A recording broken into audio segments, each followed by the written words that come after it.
גבוה. ביליתי שנים בתוך קן ההורים, אבל רק לתקופת ניסיון.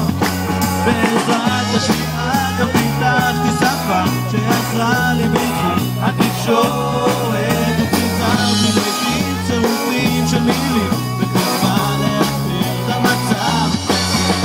אני לא מתלונן, לא מסתכל, רק מספר כדי לא לשם. כשעליתי לגן עוד גידלתי שפה, הילדים ניחשנו ובצדק, החברה לא יכלה לקבל עוד שגיאה, אז התחלתי ללמוד תוכנה. לא מתלונן, לא מתלונן, רק מספר כדי לא לשם. אז עשיתי עוד ומספר הבאה, וגיליתי דרכי וקצת אופי, והשלמתי אתרים כדי לא לנתק את הקשר ביני לישוב.